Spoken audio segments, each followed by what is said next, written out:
और बहुत ही प्यारा वचन, बहुत ही अच्छा वचन, जो अब तक आपको बहुत अच्छा लग रहा था वो वचन, आपको बहुत प्यारा लगता है वचन, लेकिन ये वचन बहुत ही, अगर इस वचन में आप नहीं चलोगे तो ये आपके लिए बहुत खतरनाक है। और वचन कौन सा है मालूम? वचन संहिता में कौन कौन से वचन आपको अच्छे लगते हैं? वचन संहिता में कौन कौन से वचन हैं जो आपको अच्छे लगते हैं? बताएं।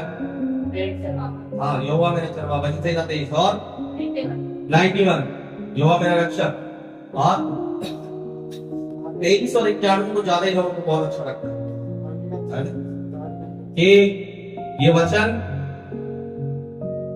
परमेश्वर के उस सामर्थ्य वचनों में से एक है। जब ये वचन में बोया जाता है तो वहां यकीनन परमेश्वर का सामर्थ काम करता है। हालेलुया। इसलिए आज मैं एक वचन लेकर आ रहा हूं, वचन संहिता 23, यहोवा मेरा चरवाहा। बोले सब, यहोवा मेरा, यहोवा मेरा, यहोवा मेरा तो बोल दो। मैं बोल रहा यहोवा मेरा, आप बोले चरवाहा। सब बोले यहोवा मेरा, बोलो यहोवा मेरा चरवाहा। हालेलुया।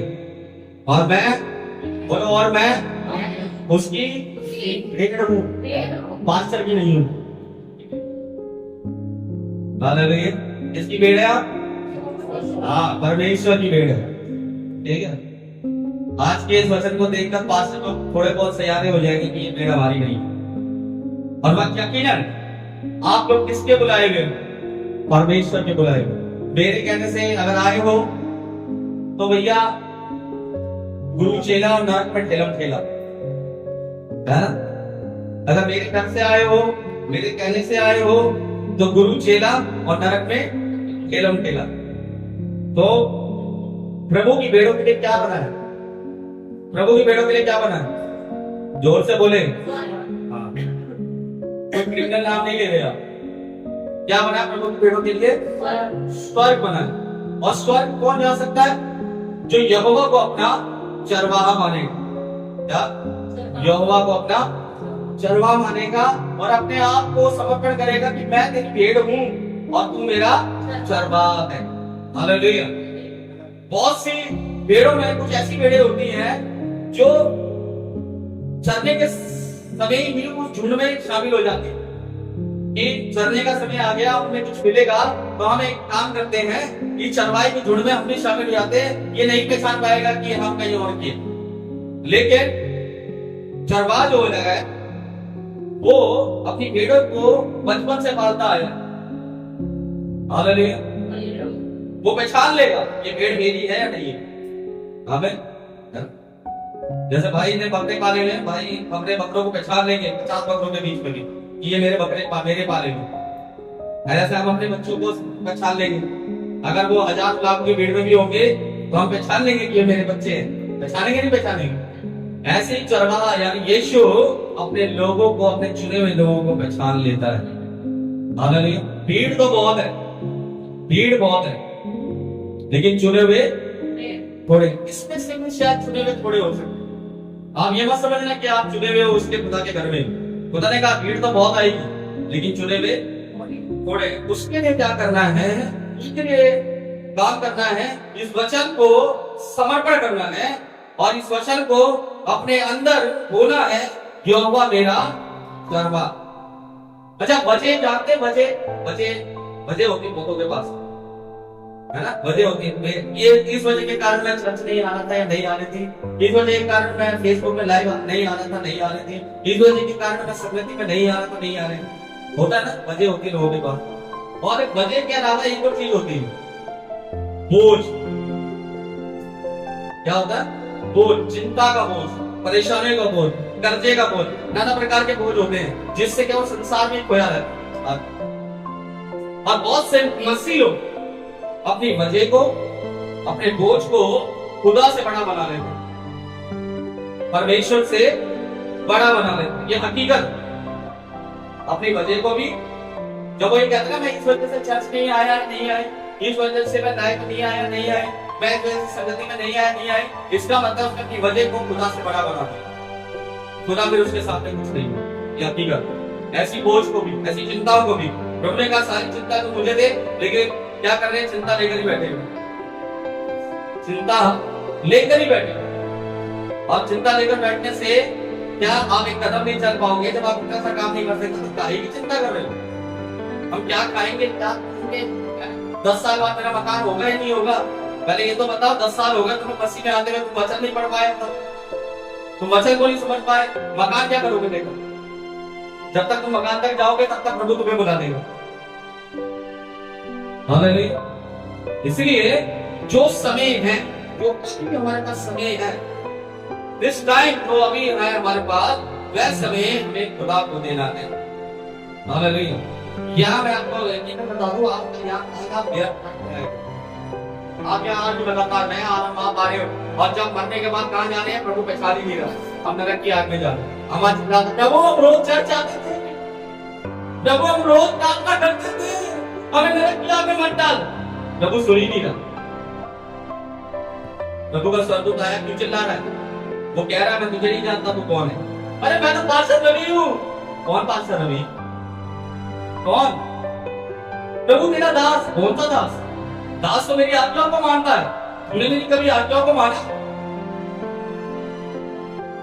परमेश्वर की आज्ञा मानना ही परमेश्वर को समर्पण करना है। अगर हम परमेश्वर की आज्ञा नहीं मान रहे हैं तो हम कितने बड़े दास हो, कितने बड़े विश्वासी हो, कितने पुराने विश्वासी हो, हम परमेश्वर की संतान नहीं है। हालेलुया। उसकी आज्ञाएं मानना पड़ता है। क्या लिखा है यहाँ पर पढ़े? क्या है? यहोवा मेरा चरवाहा, हाँ, यहोवा मेरा चरवाहा है, मुझे कुछ घटी ना होगी। हाँ, यहोवा मेरा चरवाहा है, मुझे कुछ घटी ना होगी। हालेलुया। यहोवा मेरा चरवाहा है, मुझे कुछ घटी ना होगी। यानी जब यीशु मेरा चरवाहा है, मैं उसकी भेड़ हूं, तो मेरे जीवन में घटी क्यों है? अब कौन सी घटी? यहां पर एक शब्द आता है, कौन सी घटी? प्यास तो वहीं पर एक शब्द, वचन की भी घटी है। हालेलुया। प्रभु की आज्ञा की भी घटी है। संसारिक तौर पे तो कोई बात नहीं, आज पैसा है नहीं है, लेकिन आत्मिकता में मेरे अंदर घटी क्यों है? अगर मैंने अपने आप को कहा मैं परमेश्वर की भेड़ हूं और यहोवा मेरा चरवाहा, क्यों है? क्योंकि हम क्या कर रहे हैं? उस खुदावन की आज्ञा को अनसुनी कर रहे हैं। आमीन। परमेश्वर की आज्ञाएं हैं। कौन सी परमेश्वर की आज्ञा? किसी को पता परमेश्वर की आज्ञा? खुदावन की आज्ञा कौन सी है? खुदावन की आज्ञा, परमेश्वर की आज्ञा कौन सी है? पता है? मीन मिला, वेरी गुड। और प्रेम, यस। और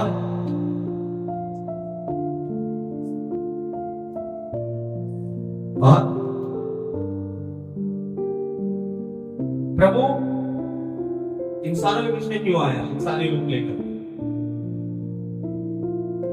परमेश्वर का पुत्र देह को धारण करके क्यों इंसान के बीच में आया?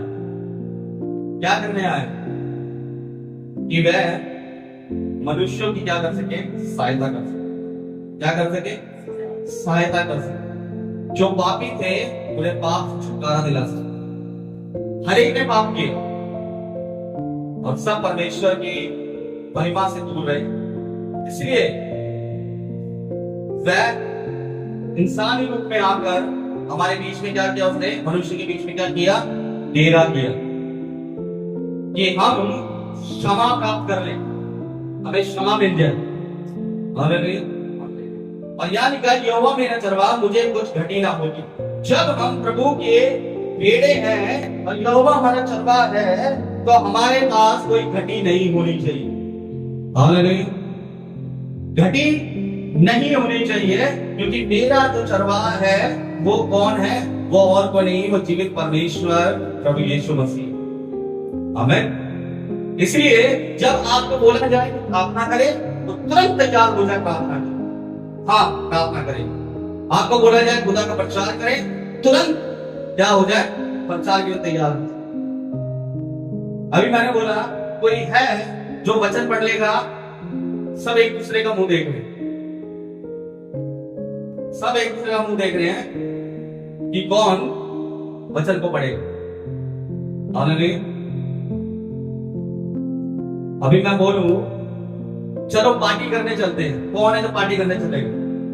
सब एक दूसरे का मुंह नहीं देखेंगे, हम हैं हम हैं हम हैं हम हैं हम चलेंगे। यस, लेकिन परमेश्वर कहता है अगर तुमने मुझे अपना चरवाहा माना है तो तुम्हारे अंदर कोई घटी नहीं होनी चाहिए। हालेलुया। डर भय नहीं होना चाहिए। इसलिए खुदा का वचन कहता है कि यहोवा दाऊद क्या है, यहोवा मेरा चरवाहा मुझे कुछ घटी ना होगी। इसलिए तैयार रहें, अपनी वजह को परमेश्वर से ज्यादा बड़ा ना बनाए, अपने बोझ को परमेश्वर से ज्यादा बड़ा ना बनाए, बल्कि यीशु के नाम से अपनी वजह को डांटे, अपने बोझ को उतारे यीशु के नाम से, क्योंकि मैं यीशु की क्या हूं, भेड़ हूं और यीशु मेरा चरवाहा है। हालेलुया। अच्छा मुझे ये बता दे, जो घर के मुखिया, हम लोग जो घर के मुखिया जो घर को चलाते हैं, अगर आपके घर में किसी चीज की घटी हो या आप उसकी पूर्ति करने के लिए हाथ पांव मारते हो नहीं मारते? जोर से बोले। मारते है ना? आटा खत्म हो रहा हो, चाय खत्म हो रही हो, राशन खत्म हो रहा हो, साबुन खत्म हो रहा हो, कोलगेट, यहाँ तक कि नमक भी खत्म हो रहा हो, तो हमारी चिंता बढ़ जाती है और हम या तो ऑफिस से एडवांस मांगेंगे, अपने दोस्त से पैसा मांगेंगे, किसी से मांगेंगे, भाई अभी पैसा नहीं है, तुमने पैसा देते, घर का राशन ला रहा है, मैं तनख्वाह में आकर तुझे नहीं दूंगा। हाथ पांव मारते, और जब हाथ पांव मारते कहीं ना कहीं से उनको सफलता मिलती है, क्योंकि वे वर्क कर रहे हैं।